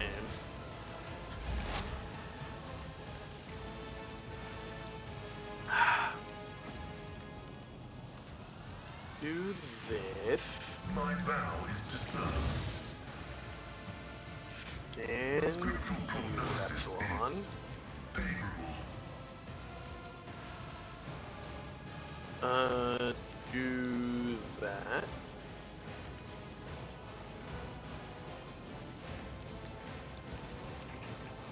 Running binary Do override. that. Kill zone stratagem.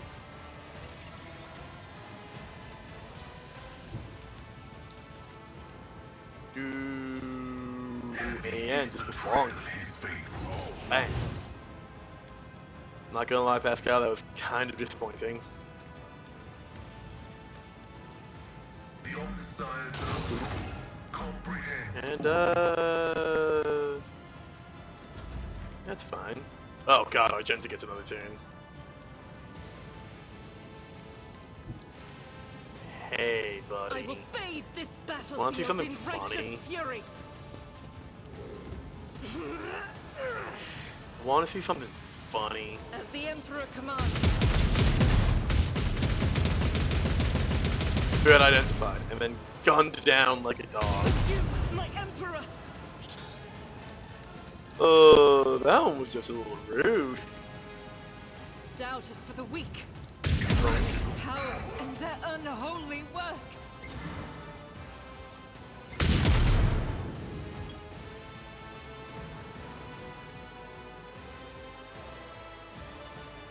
Oh yeah, there she is, hiding out back there.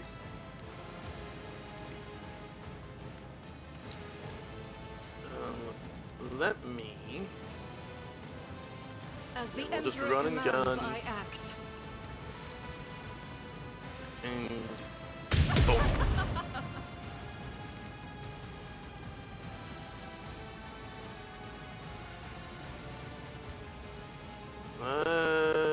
Yeah, and Argenta will just hang out there, I think. Accusation improper cybermaster exploitation. Unit cybermaster must deal the same number of instances of damage. If their guilt is proven at the end of the turn, the weapon of justice will fire at this character. If not proven guilty, or if the accuser is killed, it will fire in Prefect Vulture's direction.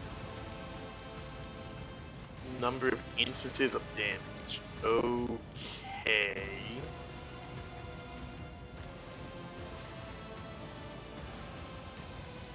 I think I'll do is go here. Moving into position. Just do a basic ass shield bash. One of us would be enough. Not a good view, but that's fine.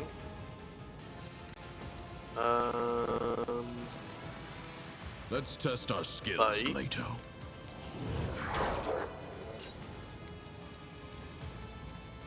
Fire the character. This character is not proven guilty. Okay, I'm just gonna end there. I think that's no. Yeah. I think I did that right.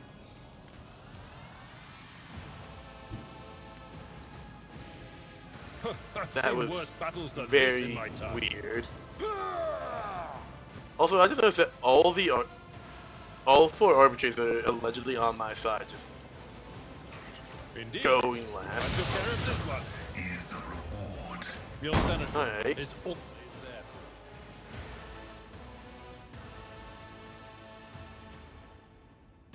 there. Hey.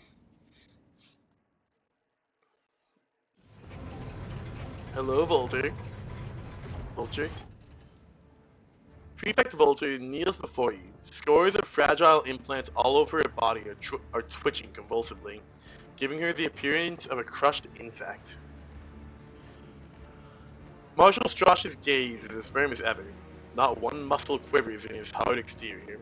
Even in cornered defeat, compared to the others, he appears as indestructible. He appears as an indestructible pillar of rock. The prefect lets out a cough, then an unnerving smile appears on her lips. I at least had to try. I served the Von Valancius Protectorate faithfully for over 100 years, painstakingly cultivating order where others had failed to do so, while you and your ancestors sowed anarchy and havoc with your ever-changing whims. I stood on as the linchpin that kept this domain from sinking into criminal disarray. It was because of me that this gargantuan system continued to function with barely a flaw. The only source of disruption was you, the rogue traitors. Yes, I at least had to try.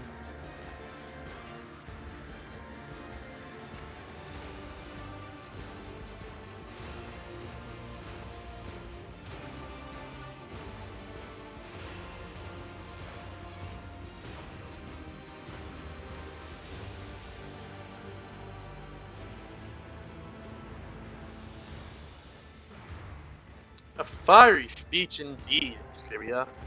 Shall we expect amendments, additions, or perhaps excuses? Only the guilty try to defend themselves, whereas I acted in the interest of the Imperium. Such a shame that some things cannot be set right by bureaucratic means, and that short-sightedness of certain people serving in adjacent divisions. She pauses meaningfully, watching the marshal knit his brow. So often becomes an insurmountable obstacle. You could have negotiated with me, voiced your dissatisfaction, and we would have found a way. Instead, you chose to plot behind my back. Executor. Volter chuckles. Never. The counterparty always bends the terms to its advantage.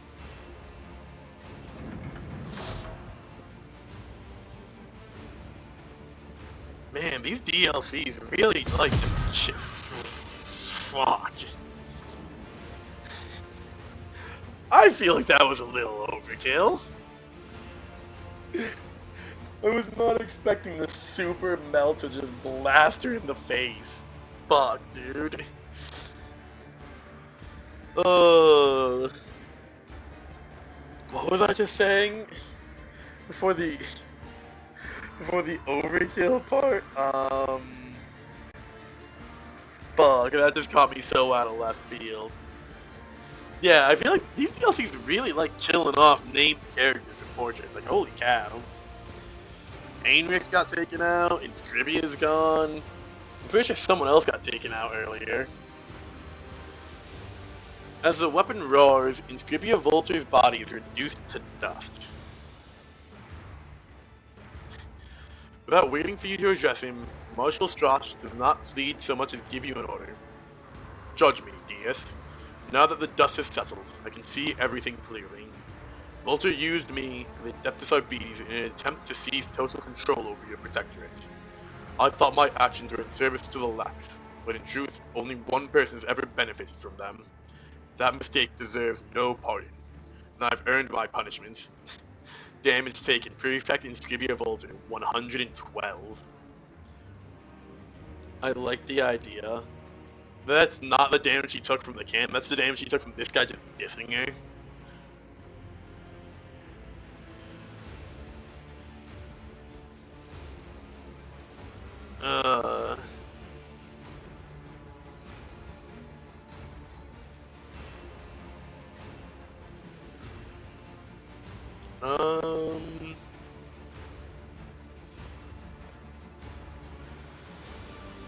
Marshal, all you are guilty of is being gullible and rigid in your ways. I see no reason to condemn you. Strash instantly snaps in a steely voice. No, I've shamed the Adeptus Arbites by yielding to Prefect Volter's manipulations. I betrayed the Lex Imperialis, the very law I was duty-bound to uphold. I am guilty. I insist that you pass the sentence and carry it out immediately. Alright then, if you insist. Marshal Gregory Strauch, taking into account your record of past achievements, I hereby deny you your execution and instead sentence you to punishment by toil. I appoint to you High Overseer of the world of Vabos 6. That is where you will remain for the rest of your life. You experience the full force of the Lex Imperialis. Wait, so how do I have... But 7.4% of people have this achievement.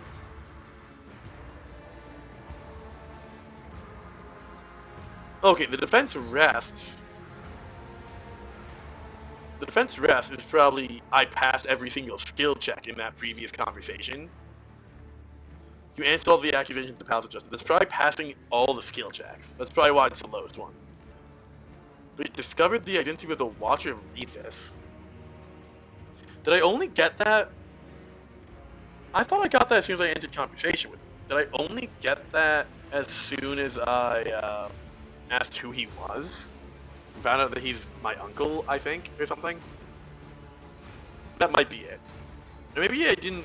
No, you did have to go there.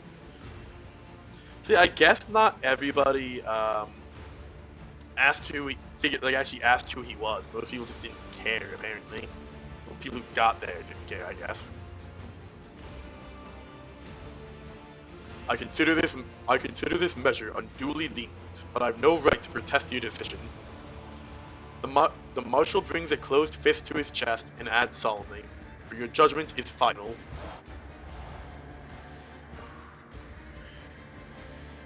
Strauch sets his shield down, detaches his carapace, and places it over his shield. Now clad only in his undersuit uniform, he looks smaller without his armor, and very tired. I, Marshal Gregory Strauch, am stepping down from my post. I am no longer fit to wear this armor. May its new wearer bring honor to the Lex. Oh, okay, we're just getting all of his stuff. Holy cow. Marshal's Armor of the Coronis Expanse. I hate that it's heavy, because I can only put that on an Abelard, I think.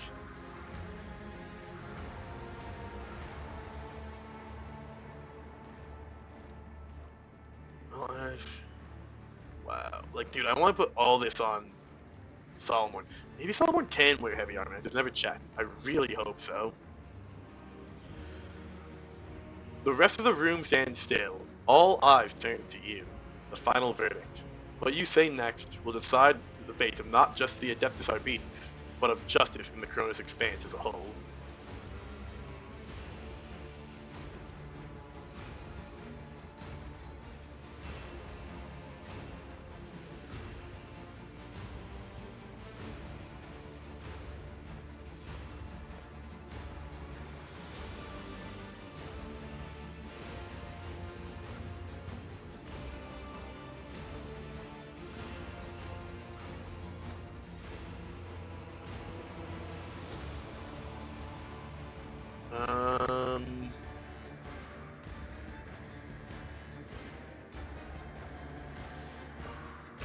Jeez. The bottom two are just brutal. I don't think I want to put Solomon as the head. He's really tight.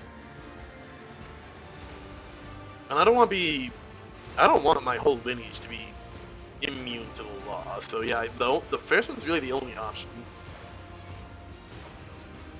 The Coronis Expanse cannot be left without the Lex Imperialis and its keepers. The Adeptus Arbites will choose a new marshal, one who is more worthy of their station. Continue to guard the Imperium against lawlessness. Solomon salutes and gives a grim nod. You will be done, rogue trader. Justice is done. My judgment is made. Among the broken fragments of the great scales and the burning Arbites banners, the people kneel as one. The verdict has been announced. Whatever the future may hold, one thing is certain. The Coronis Expanse will not be the same. and dialogue. Just look at all the fire down there. Has that always been there? Cow.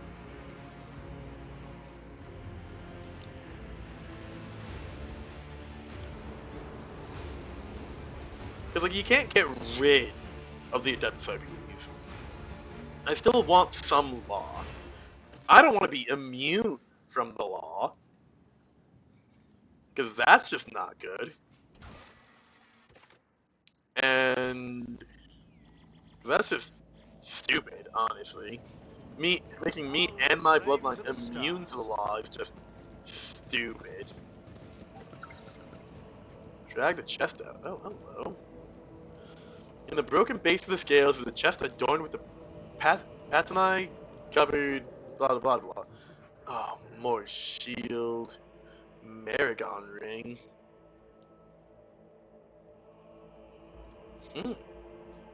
Brutal. Under the effects of ruthless suppression, the ring is immune to immobilize, prone, and slowed.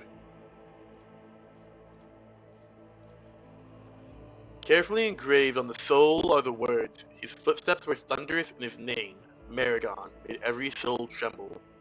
It is meant but one thing for his foes, and that thing was death. Maragon helmet.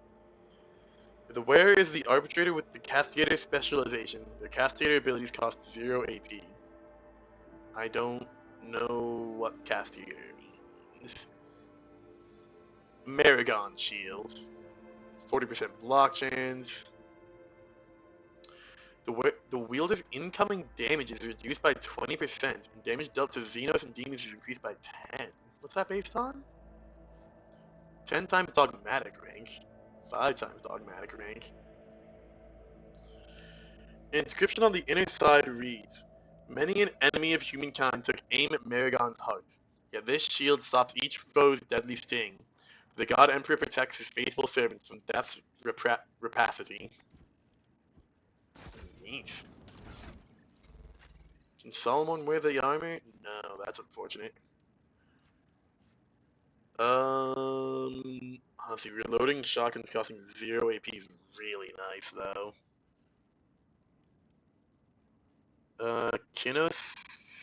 Kinesiostatic shield. Shield block chance 35. The wielder gains +1 deflection and +6% parry. 3 times weapon skill. Whenever the wielder successfully blocks an attack, they gain a number of kinesiostatic shield stacks equal to the portion of that attack's damage.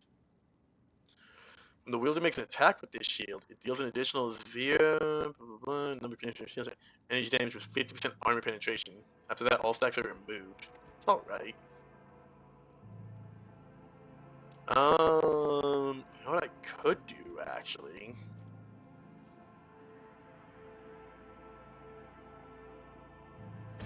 Do that. So just has 2 different shields that if I remember, he swaps between. Because the gunnery shield is really good with the double barrel. God, I love 1% armor pen, but I love the double barrel. Put the Maragon shield over here. Maragon helmet. I don't know if you're a castigator, honestly. That's the thing. Who's this suppression? I don't know.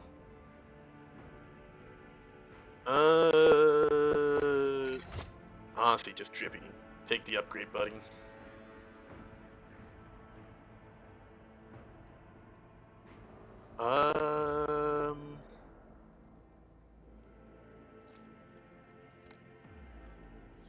Maragon ring. Bloody mentor. Yeah, Avalard's the only one that can use this armor. Just slightly better armor, 5% more armor. Kill chance base 15, 75 or more. Strength is 75 or more. Strength is more than 70. So you actually wouldn't get that deflection. So it's actually slightly worse unless I can get your strength up just a smidge. Unfortunate. Okay. Well, that was neat. Victory awaits. Oh, hey, some more loot. Oh, I think these are all the stuff. Oh, never mind. I was gonna say I think this is all the stuff that the arbitrators had, but damage and critical failures against prone targets. Ooh, that's neat. Like that's neat, but like that requires me to get the people knocked down pretty frequently. I don't know how often that's gonna happen, honestly. Ooh, 25% critical hit chance.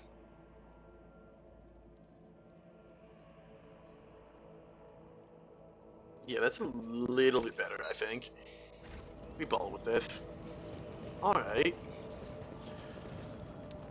So I guess now we make our way back to Vargas with the little bit of time we have left this stream. Part of me doesn't want to, because I'm kind of concerned that I will just get sucked into the Infinite Museum at like any point now. I don't. I want to go to the Infinite Museum, but I also want to do some of the other stuff around. Got these 3 points. Gotta hop back over here. Look, Your Lordship, the esteemed Janitor Ferenz requests a Vox audience. It concerns Manipulus Febris and the experiments he is conducting in the Sector Bionica. The janitor speaks rapidly, his words almost merging into an indistinct buzz. Lord Captain, operations in the Sector Bionica have practically stalled. Janitor Extremis Yugon Febris is unilaterally experimenting with the implementation drone, drawing the motive force from the compartment circuitry and thereby hindering proper administration of the augmentation rights. Okay, I'm gonna need you to say that again, but slower, Ferenz. Lord Captain, operations in the Sector Bionica have practically stalled. Janitor Extremis Yugon Febris is unilaterally experimenting with the implementation drone, drawing the motive force from the compartment circuitry, and thereby hindering proper administration of the augmentation rights. Thank you, Ferenz. See how much we can get done when you speak clearly? Any idea what exactly he's doing there? Analysis. Ferenz pauses briefly. Insufficient data. A high influx of the motive force to the Sector Bionica's implementation drone has been detected. Violations of the Catechism of Maintenance and Operation have been recorded, along with restricted access for other tech priests. However, the rank of the life form designated Iogon Febris is too high to be impeded without intervention from the life form designated Lord Captain. Attesting. According to the log of the Sector Bionica systems, Janitor Iogon Febris is undertaking unauthorized use of the implementation drone contrary to its designated purpose. Recommended sanctions. Imposition of a techno penance combined with temporary rank deduction. He is playing with death, in fact, your lordship. He keeps trying to catch it, but it runs away from him, flies over his shoulder, but it will never leave him completely. I thought I was cracked in the head, but no. That tin can must have bigger problems than me, if he can't decide whether to live or die. I'm heading there immediately. We will be waiting, Lord Captain. Omnissiah's blessing. Alrighty.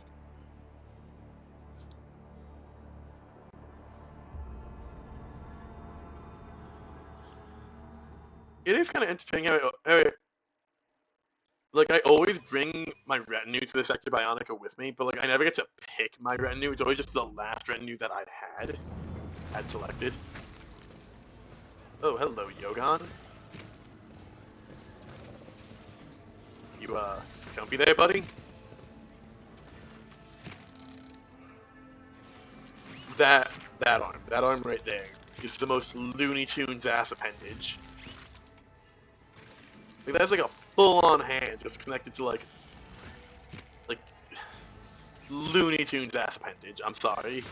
Hard for me to take it seriously. That one is all.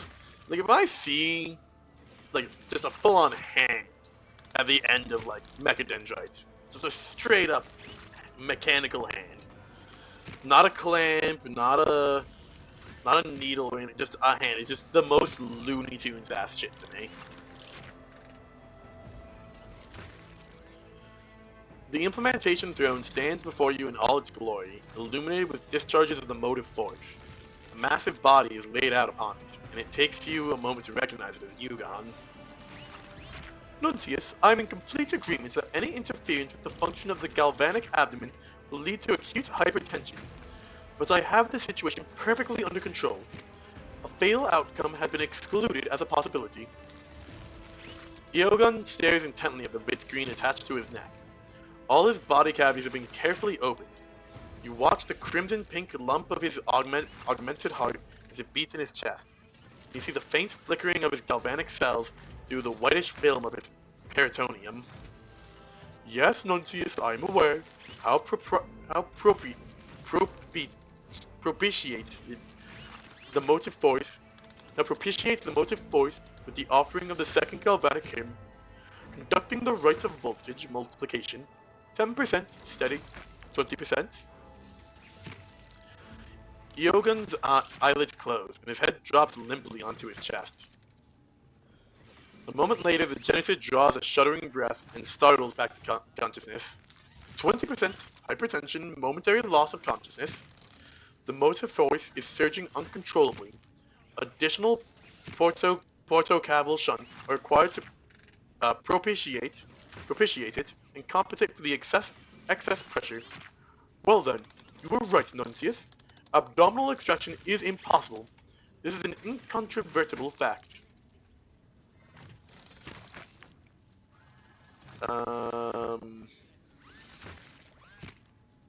Fascinating.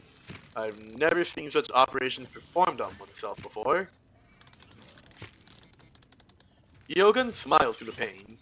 I must assume that you have never met a janitor of my caliber, rogue trader. The procedure is utterly trivial.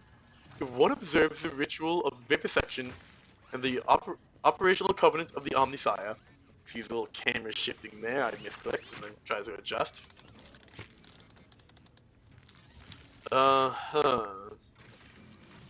Is this some special kind of tech priest self-torture?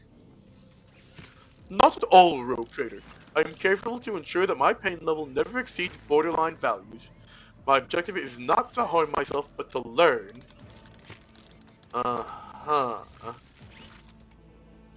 Okay. Do not interfere and wait. Several manipulators dive inside Yogun's gaping abdomen, extracting from its depths a small lump of maroon-colored flesh. You see the janitor's skin rapidly pale to parchment white. The only thing now keeping him conscious are the discharges of motive force crackling through his body. Splenic extraction? Nuncius, this is truly fascinating. Blood flow has slowed. The load on the main arteries has fallen dramatically.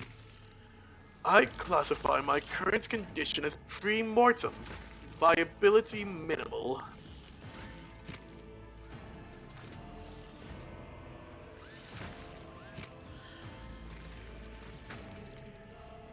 Your methods are highly original, Yogon. What experiments are you conducting?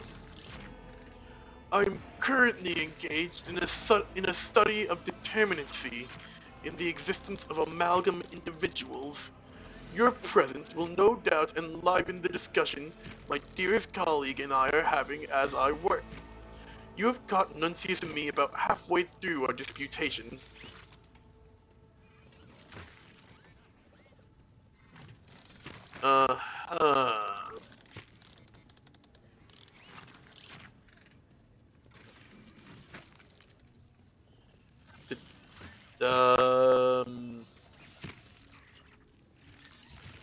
What knowledge are you seeking this time?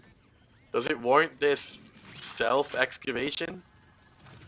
I am seeking the limit, Rogue Trader. The limits that Ferrum Sanctum can withstand, but living tissue cannot.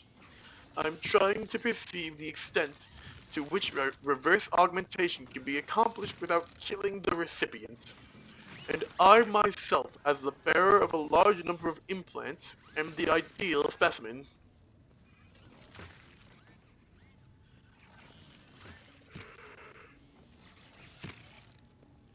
Why would you reverse someone's augmentation? The gifts of the Omnisire come at a price, one that not everyone can pay.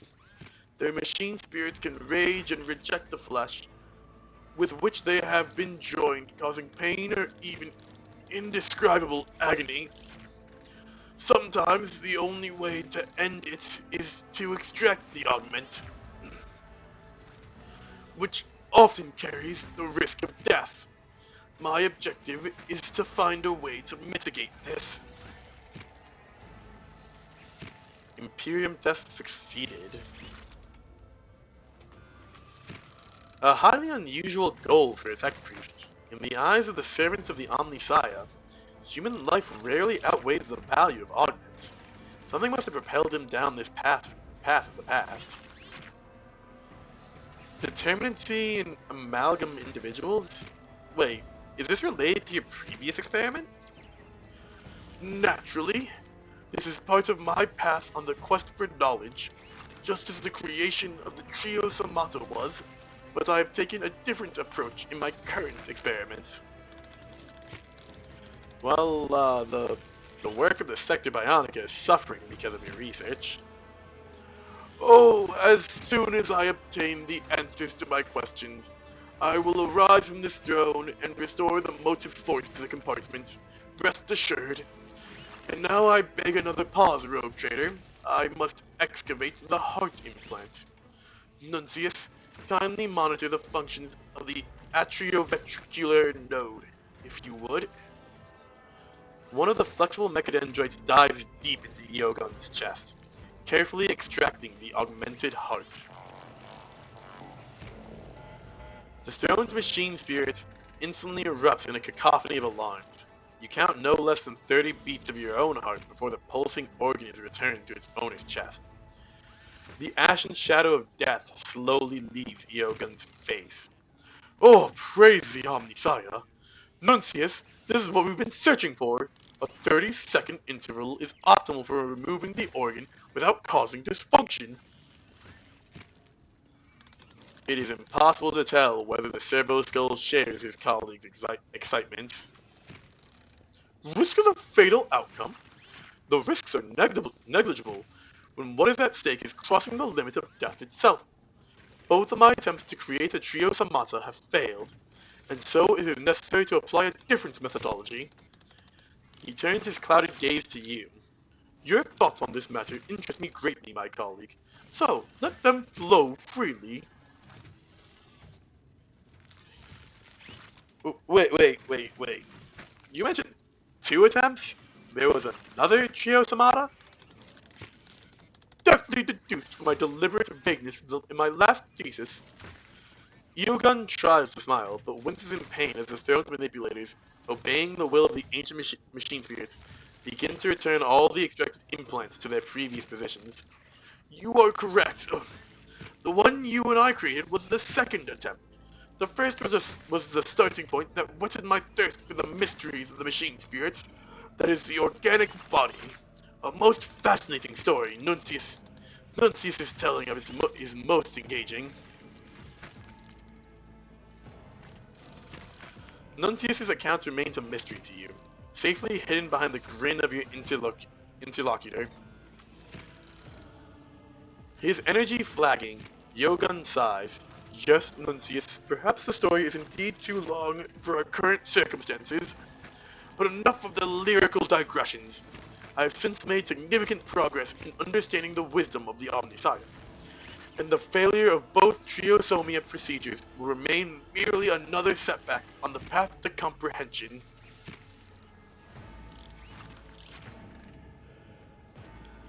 I would like to hear Nuncius' position. The servo skull is silent as always. God, I love Nuntius. Yes, dearest colleague, you are certainly correct in asserting that death is the natural and inevitable cessation of life processes. The janitor presses his lips together. But is that not why the Omniscience granted us the gift of reason and the ability to comprehend existence, so that we humans would submit to the natural way of things? You accept death as a fact, but I believe such fatalism is incomprehensible to a servant of the Omniscience. Do not machine Do not machines strive for eternity in his image and likeness? Elaborate on your thesis, Yugon.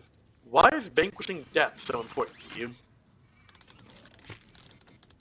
Because if a machine as functional and multifaceted as the human organism ceases to exist, all practical meanings of it is destroyed. Yugon's large hands grip the edges of the implementation throne, their knuckles white. And I have dared to fathom ways of prolonging life precisely to preserve that meaning. The operational limits of organics can be overcome, the annihilation of flesh and mind averted, and function raised to the absolute. Death is what sustains the Imperium, this is true. He glances at the servo skull. But life is what propels it forward. This is an incontrovertible fact. Well, I shall readily share my thoughts.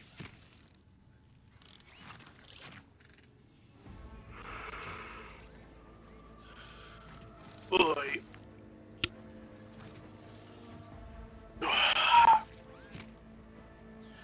Yoga nods briskly, sparing a look at the lines of data running across the data slate. The mechadendrites bristling with needles begin to rapidly stitch together the wounds on his body.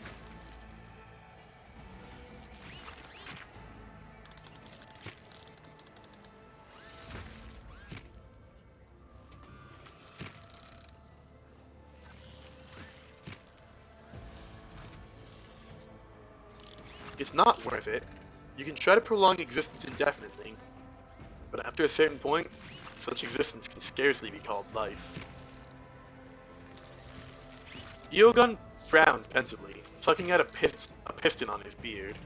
You differentiate between the concepts of life and survival, but where do you draw the line? Can anything outweigh the desire to live at all costs? I admit, I have not considered the question from such a perspective, but your strength of will impresses me. Perhaps I should show some fortitude as well, and consider my hypothesis from a different angle. A triumphant binaric hymn pouring out from the implementation throne's Vox transmitters interrupts the manipulator's musings, signaling the completion of the procedure. Yogun's anti-grav generator stirs to life once more, and the janitor floats smoothly into the air. It appears that the gory experiment he has just performed on himself has had no catastrophic consequences. Nuncius rises after him, a silent shadow. And so the experiment is complete, and I deem the outcome wholly satisfactory. Yogun folds his arms over his sizable stomach, giving you a polite bow. Thank you for your so timely arrival, Rogue Trader. You have given me food for thought that will occupy my unquiet mind for a long time to come, and it will surely grant me many revelations in the future. Now I must return to the laboratory and discuss the results in detail with Nuncius. Uh, yeah. You're welcome, dude. I guess. Well, since I'm here, are there any implants I want to throw in? Um. doo-doo-doo. Oh, yeah. You.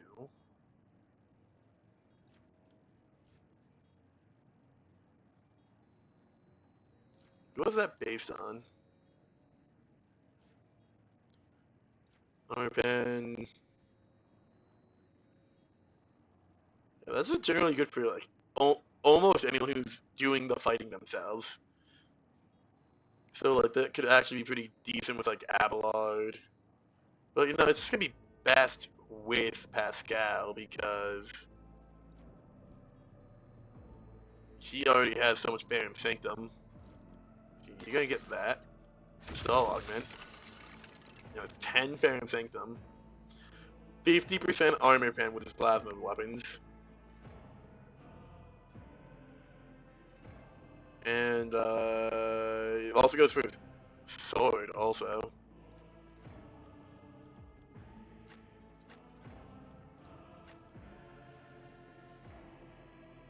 Oh, improved implementation zone. I can't actually do some of these yet.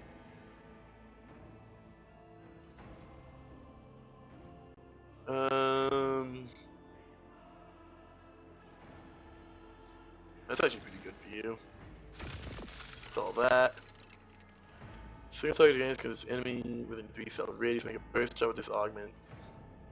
This augment immediately after you deal 4 energy damage with 46% armor pen. I don't really. Yeah, I don't really have anyone that's particularly good for. Actually, no, I was about to say maybe Solomore, then I realized, oh no, he doesn't actually. Yeah. Putting someone that's not. Saturation. We need Toxic. Jump maneuver, nah. Nah. Improved implementation zone.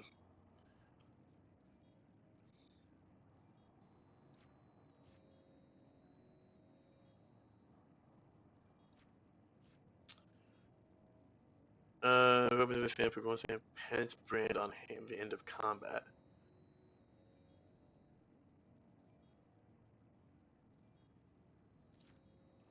What does Penance brand do?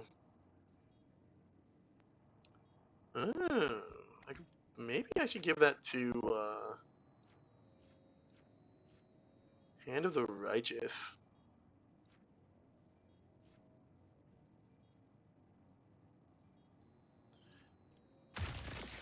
It's actually really tempting. Penance brand. This creature's character surgery by used. That would also kind of assume that they survive.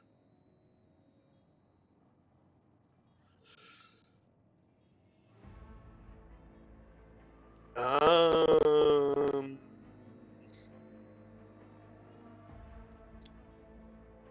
Sure. You know what? Sure. I don't use a lot of this stuff too often. Open grip. Mark 1.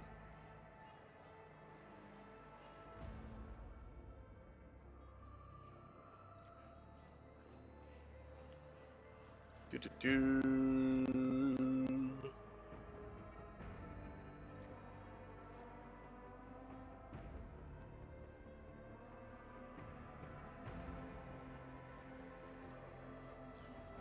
Honestly, it's kind of tempting to give you this.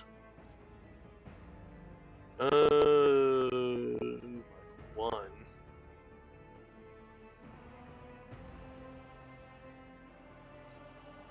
Technical advantages. Yeah, so if anything, I would need to give that to Jay. You're not really the build for that.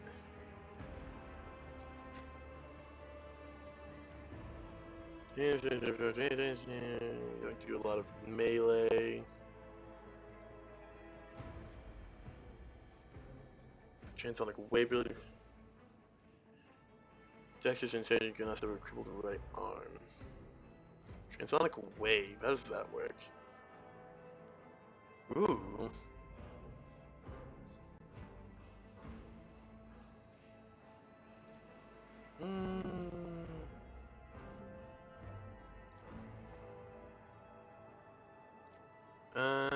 Bu- bu- bu- bu.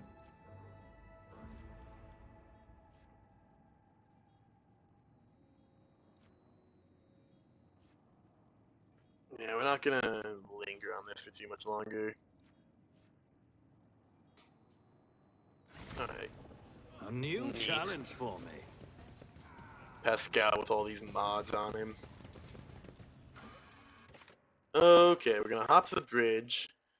We're gonna save there. Because I don't want to risk another warp jump and having another event just yet.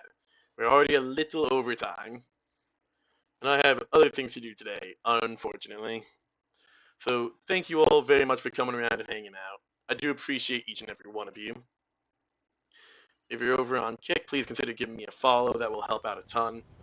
If you're missing the stream and want to catch up, I do upload all my streams over to YouTube. If you're over on YouTube, please consider giving me a like, comment, and subscribe.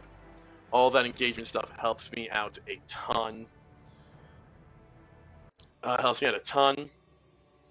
And if you would like to catch the stream live, I do my best to stream every weekday for about 2 hours, starting around noon EST.